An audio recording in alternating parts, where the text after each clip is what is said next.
And away we go. It is the nightcap. Brought to you by Hail Mary Sports Bar right here on BearcatJournal.com. Go visit our good friends at Hail Mary's.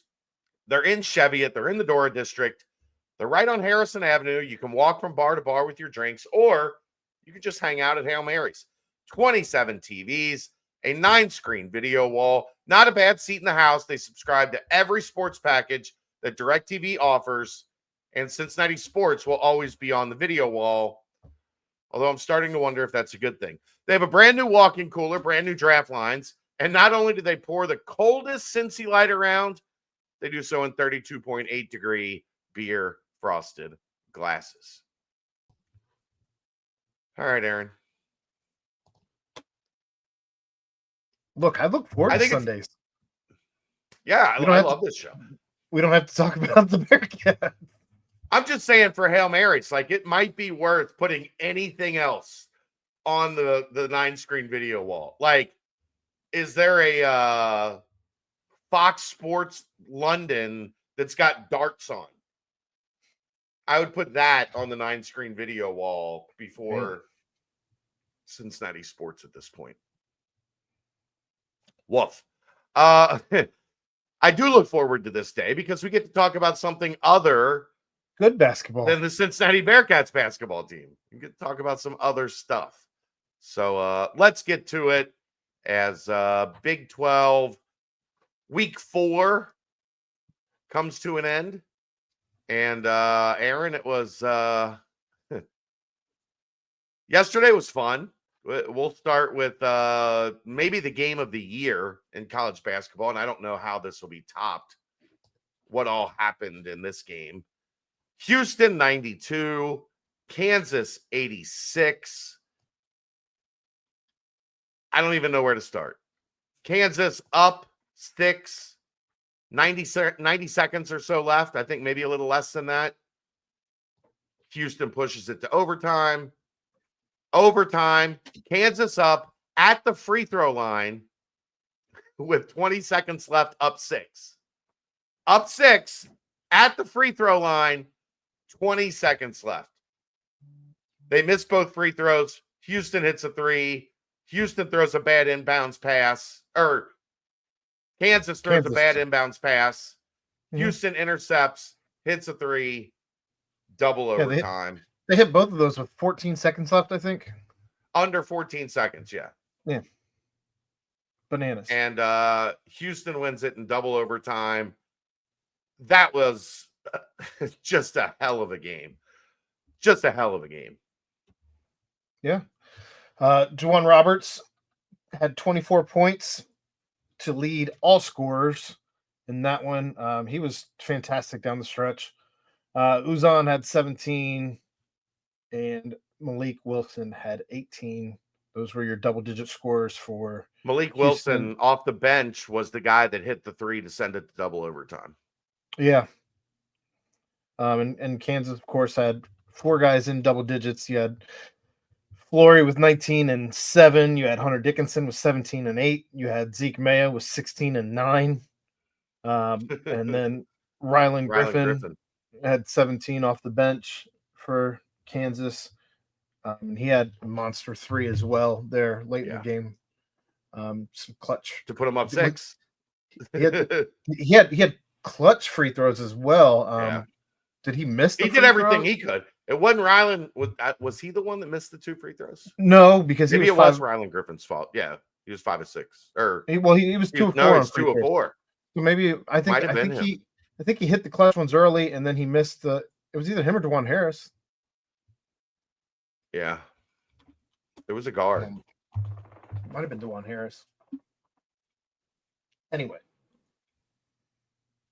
Anywho, go ahead.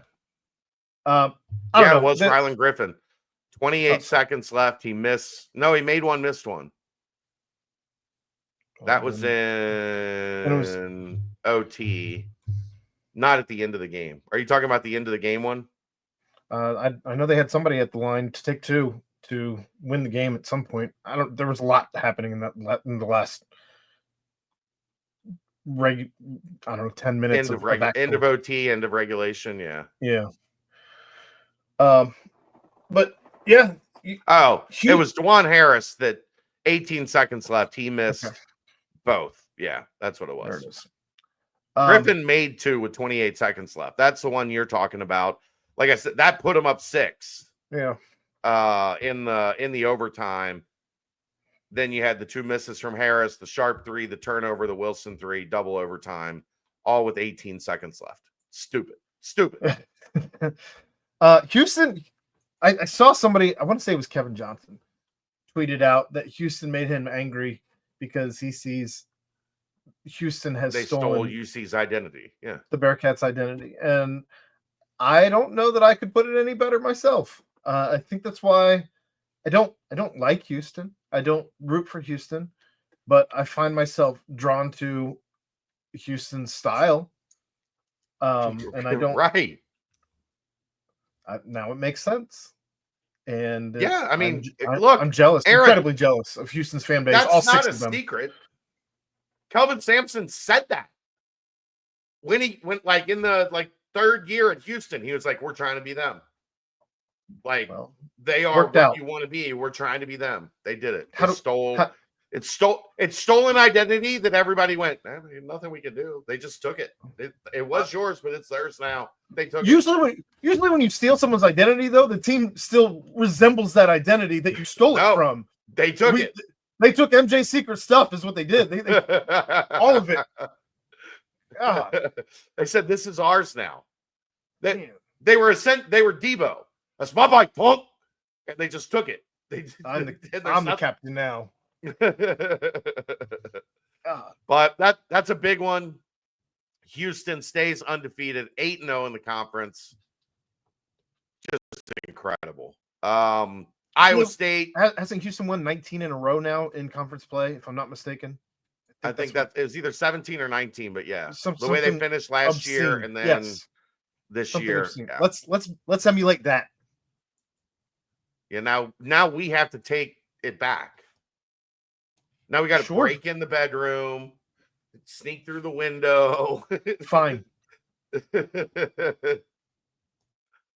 Iowa State 76-61 over Arizona State. Arizona State actually led by 7 at halftime in this one. Iowa State just kind of walked them down in the middle of the second half, and then next thing you know, it was 12.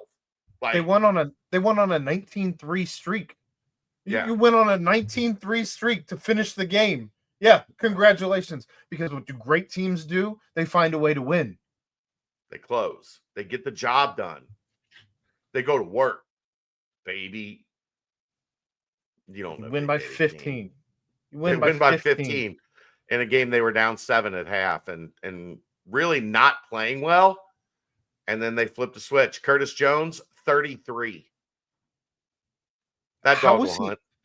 How was he not starting earlier this season? That's crazy. Because they had Momcilovic, who's a 6'10", like really, really good forward. So they got some more size in the lineup. And then when Momcilovic got hurt, they were like, well, Curtis, you're up. Yeah, I don't know. He's never seen the bench again. No. Ever. 10 of 22 from the floor, 5 of 10 from 3, 8 of 10 from the free throw line, 7 rebounds, 3 steals. He doesn't put up big assist numbers, Aaron. That's okay with me. Yeah, Adam Miller, he just gets buckets. Adam Miller, your only Sun Devil with double digits with 13. Quainton's not a great night. 9 points, 2 rebounds. No other starter had. You had 3 starters with 9, 1 with 8. But yeah, I'd take that. We do that. Sure. Kansas State, Octagon of Doom, does its job again, takes down West Virginia 73-60. Javon Small had a good game. It wasn't close to enough. He got going kind of when West Virginia had the game put away, or Kansas State had the game put away, and then West Virginia made it look a little closer than most of that game actually was. But the secret's out on West Virginia. If you can stop Small, you got a decent chance to win the game. Well, you didn't really stop him. 22, 7 of 16, Aaron, 3 of my 3 of point 6 from 3. being, it was they built that lead without they held him until the last couple minutes. West Virginia also had a Cincinnati Bearcats type night, shooting 36 from the field, 19 from the 19 arc. from 3, right? I mean, that's not how you win a game. They lost the rebound battle by 4. That's and you only shot 8 free throws on the night. That's the entire Bearcat season in a nutshell. Yeah, you're not exactly wrong. I think I won't be surprised if West Virginia finishes bottom third of the conference. Like, I think they were doing it with some smoke and mirrors, but they did it. That's not to take it away from them. I just didn't think it was overly sustainable if they don't get Tucker DeVries back. Well, they play Cincinnati twice, so maybe they don't finish in the bottom third. They still have 2 games against Cincinnati, so maybe they don't. Yeah, but there's like 5 teams in the bottom third, so we'll see. We'll see. Arizona easily over Colorado, 78-63. Toby Awaka, 15 rebounds. That's usually pretty good. Del Orso with 20, Caleb Love with 10, KJ Lewis with 12. Not much of a sweat for Arizona. Well, Colorado still has not won a game in conference play. They are 0-8. I understand that their coach is, I believe, the longest tenured coach in the Big 12. Yeah. I don't know how you continue that if you don't win a conference game. That'd be a hard sell on the fans, especially with what football's doing. To be fair, they had 3 guys last year. 2 of them that they didn't really target as NBA guys that were supposed to be back this year. All 3 of them got drafted. You lose 2 guys unexpectedly that are fringe NBA guys, probably in for a rough year the next year. Heavy as the crown. Yeah, Ted Boyle's a really good coach. That's what reactionary people like. If you've earned 15, he's built up some respect over a 15-year career. Not with the Colorado fans, because the Colorado fans have been fans of Colorado for one of those 15 years that he's been there. I'm not going to lump in Colorado football fans or all of a sudden diehard Colorado basketball fans. Oh, I'll do it. I don't care. They don't give a shit about Colorado basketball. They like Dion. Prime, baby. UCF 85-58 over TCU. UCF don't score. This is not what I'm used to from Johnny Dawkins. He has just told his team, go get buckets. And if they happen to score more than us, that's unfortunate. 85 again? Keyshawn Hall is a dude. He had the 40 burger last week, and then he had a bad game after that. Today he responds with 26, or yesterday responds with 26. You got 4 dudes scoring in double digits, 26, 16, 15, 14. I'd take any one of those. Yeah, I mean, in the last set of games, they have scored 85 against TCU, 83 against Iowa State, 68 against Houston, 95 against Arizona State, 80 against Arizona. We won't go back to the Kansas game. That doesn't count. 83 against Texas Tech. For those that don't know, the Kansas game was Kansas 98 or 99, UCF 48. But you get my point. They score and score and score.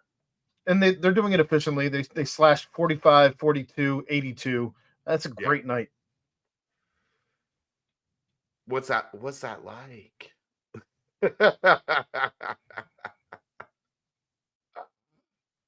Oh, I like the job Dawkins has done with that team. They have an identity.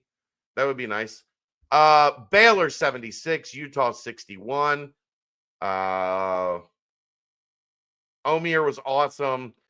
Utah put up a little bit of a fight, but Baylor just entirely too good. Who gets drafted higher, Omier or Edgecombe? Edgecombe. I think so too. But Edgecombe had Edgecombe's unreal. Omier had 22. Edgecombe had 21. Omier also had 12 rebounds. Edgecombe only had He's 6. really good. Drats. But he had 3 assists, 2 blocks. How about 4 2 for blocks 6. for VJ Edgecombe? 4 for 6 from 3. Yeah. He's really a good. big time. He'll be a big time NBA guard if he continues his progression. Madsen twins go 4 for 13 combined, 11 points, which means they're due. Not good. Oh boy. Is that all I got? On that game, I think there was There's one more today. Yeah. Texas Tech 64, Oklahoma State 54. This one does not sound like it was appealing to the eyes. I was watching football. Chance McMillan with 14. Nobody else in double figures for Texas Tech. Oklahoma State actually had 3 guys in double figures: Bryce Thompson, Arturo Dean, and Abu Usman. Abu Usman's going to score like 27. And I don't even want to talk about it. You say that there was nobody else who had double digits, but you had 5 guys that had 7, 8, or 9 for Texas Tech. Sure. So but they only had one. I mean, a factual statement is they only had 1 guy in double digits. Well, the Bearcats had the second leading scorer yesterday had 7. I said earlier I would take it. Ugh. Oklahoma State, they got about as much to figure out as Cincinnati. Yeah. So there you go. That's the week. I got the standings here. I was going to say, go ahead, and then I'll. Okay. I think we should also talk about what's coming up, like in the midweek games. So I'll go over that real quick when you get done with the standings. Houston on top 8-0. You got Iowa State and Arizona there at 7-1 in second place. Texas Tech there by themselves at 6-2 in fourth.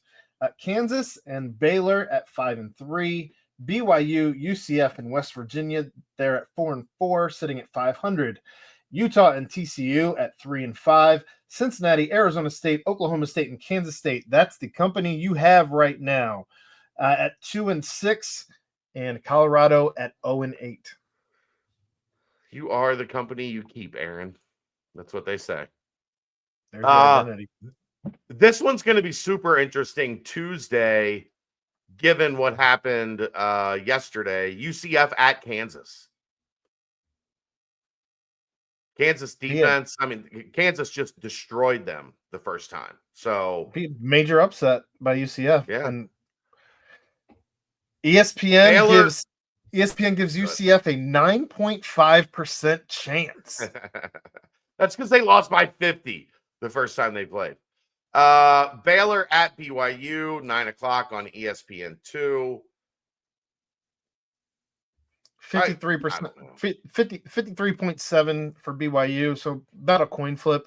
It's about as close as you can get to a expect coin flip. A lot of offense.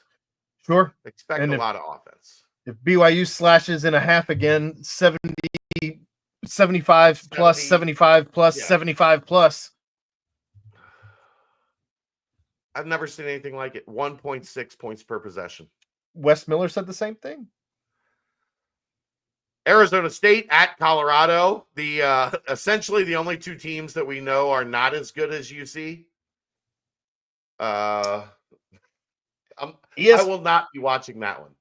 ESPN agrees, and they're giving Colorado a 47.4% chance to win this one at home. Look, I called this team my dark horse at the beginning of conference play. I want to throw up on that take, but that's not good for Arizona State to be only given that low a chance to win that game. Again, we're all teams in the basement. I mean, the thing with Arizona State that we know, like other than that West Virginia game, they have been really bad on the road. So we'll see.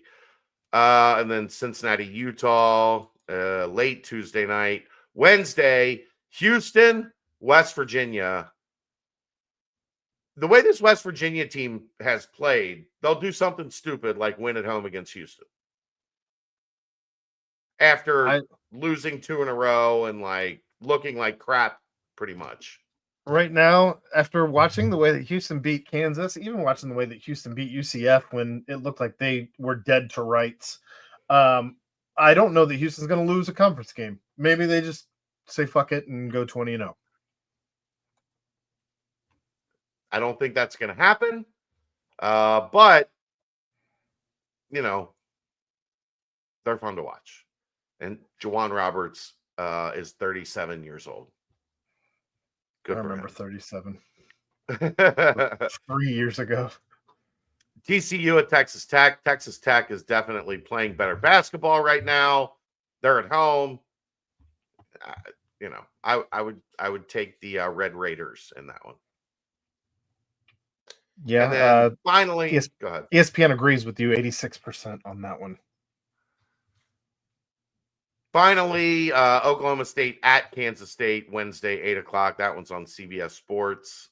Houston, West Virginia is ESPN Plus. And then TCU and Texas Tech is on ESPN too. Come on. Get it right. I'll take Kansas State comfortably over Oklahoma State, I guess. Yeah, I would agree. And I don't think it's gonna be close. All right. Well, let's get back to watching what looks like it's going to be a fun end of third and fourth quarter for the AFC Championship. You guys have a good night. Should we tell them? Sure. Comments will be off. Scott Satterfield tomorrow on the BBP. So we will see you at 8 o'clock on Monday night. That'll do it. That's the Nightcap, brought to you by Hail Mary Sports Bar, right here on BearcatJournal.com. See ya!